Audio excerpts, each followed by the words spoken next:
Coba ngomong. Halo. Annyeonghaseyo. NY Manuscript. Halo guys, kemarin kan Q&A-nya jurusan elektro. Nah, sekarang aku mau bahas jurusan yang lain nih. Nah, aku mau bahas mengenai jurusan psikologi. Nah, pasti banyak orang-orang yang pengen masuk jurusan ini. Tapi, apakah mereka tahu perkuliahan di psikologi itu bagaimana? Ayo kita cari tahu di Q&A kali ini. Halo, perkenalkan nama saya Indah Farsinasari Muzamil atau bisa dipanggil Indah. Sekarang lagi kuliah di Untak, Surabaya, Universitas 17 Agustus, Surabaya, jurusan psikologi semester 6.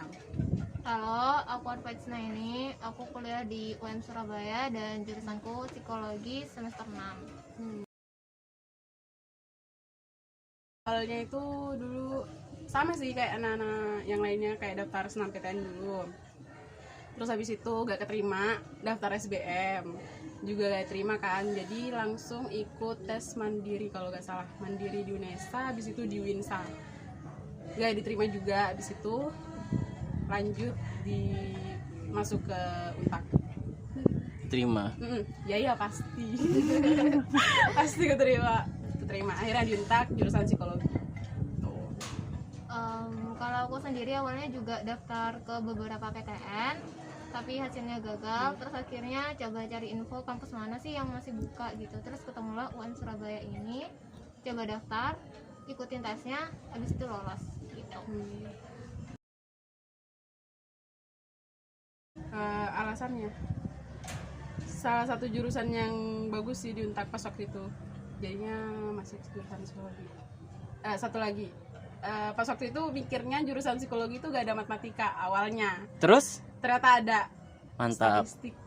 Tapi maksudnya bukan matematika yang kayak hitung berat gitu kan. Statistik kan emang biasa hitung kayak apa SPSS gitu kayak grafik gitu kan, tapi gak berat-berat banget sih, biasa. Kalau aku sendiri sih dari SMA kayaknya udah tertarik gitu ya. Terus akhirnya ya udah daftar aja gitu. Karena tertarik, minat, akhirnya daftar gitu. Simple ya. Alasannya pas waktu itu kampus Untak termasuk kampus yang bagus sih. Jadinya mama aku kebetulan kan tahu beberapa rekomendasi kampus swasta terbaik gitu kan. Jadi ya udah disuruh masuk Untak. Kenapa milih di UM Surabaya? Pertama karena jaraknya yang nggak terlalu jauh, yang kedua karena akreditasinya lumayan bagus, makanya aku milih kampus itu. Mata kuliah yang paling disukai itu apa ya Mas? Itu apa, psikologi sosial tuh. Terus apa lagi ya, sebenarnya banyak sih. Kalau misalnya kita udah terjun ke psikologi itu ada beberapa mata kuliah yang awalnya kita nggak tahu, terus tiba-tiba tahu, ya udah suka abis itu. Jadinya psikologi sosial, terus psikologi industri dan organisasi itu juga favorit banget. Tapi agaknya dosennya sih yang enggak juga yang enggak disenangi filsafat. Mungkin apa ya, pusing aja sih mikirin kayak gitu, bahasanya mungkin terlalu tinggi apa gimana gitu. Pusing. Kalau aku sendiri nggak ada yang favorit banget dan nggak ada yang nggak disukai, jadi semuanya tuh suka, cuma tergantung cara ngajar dosennya aja. Pasti kalau anak jurusan kan pasti ada stigma gitu kan, beberapa. Salah satunya seperti kalau jangan temenan sama anak psikologi karena dia bisa baca pikiranmu gitu. Menurut kalian gimana sih hal tersebut?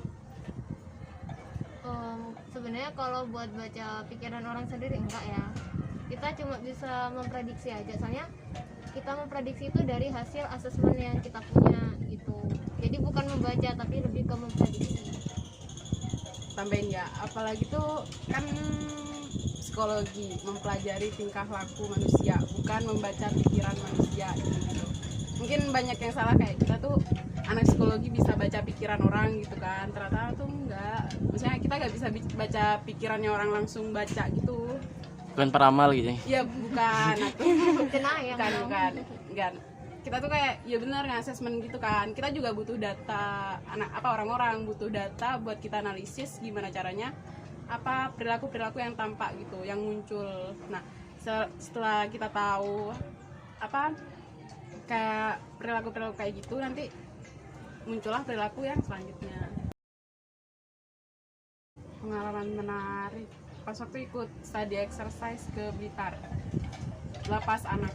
Wow. Tuh, pas waktu itu kayak ngobservasi satu anak tuh satu kelompok, jadi satu anak tuh disuruh cerita, terus kita ngobservasi gitu. Itu salah satu pengalaman yang menarik sih, soalnya kan bisa dengerin ceritanya dia, terus bisa ngobservasi juga. Itu salah satu yang paling menarik. Jadi pengalaman menarik itu waktu semester 4 itu ada tugas matkul PIO. Nah di situ disuruh kayak ke perusahaan gitu untuk nyari tahu sistem kerjanya di perusahaan itu. Jadi pas sampai ke sana di suatu perusahaan itu kita tanya-tanya tentang sistemnya kayak gimana, dan itu cukup menyenangkan sih. Prospek kerjanya di psikologi itu banyak, tapi kita tuh nggak bisa nyebutin semuanya. Salah satunya beberapa ya. Yang pertama itu psikolog itu aja, terus yang kedua itu konsultan SDM tuh bisa juga. Yang kedua itu dosen. Nah, tapi kan dosen, kalian pasti tahu kan kalau misalnya dosen tuh kudu S2, S3 gitu.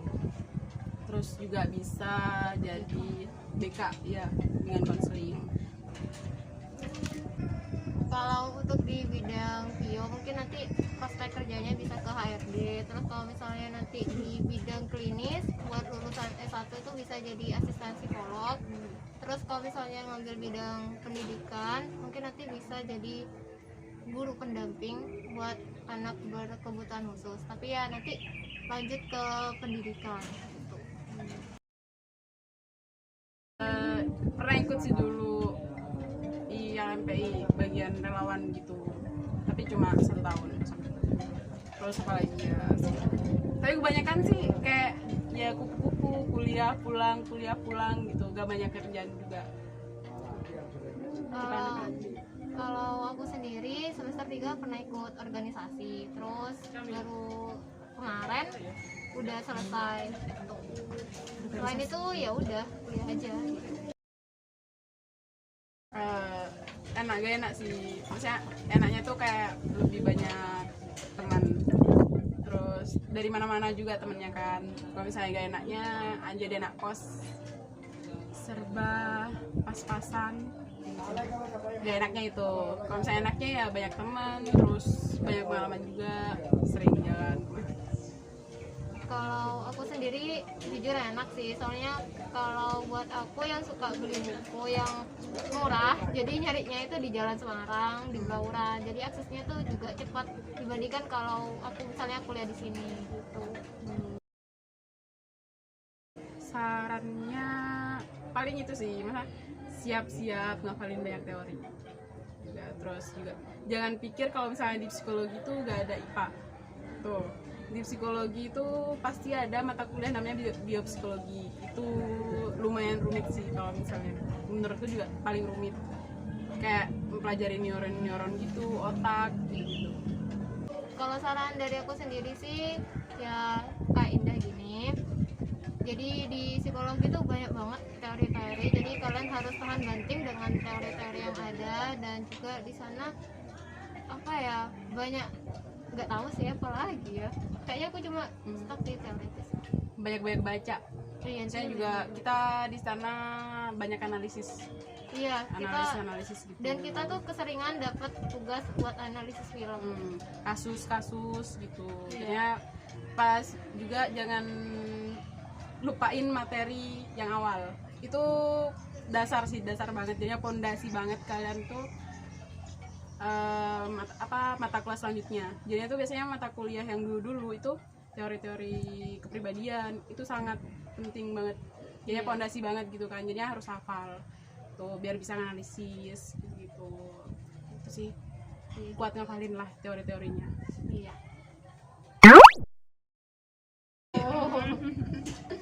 manajemen training. Kita Kak Ramis,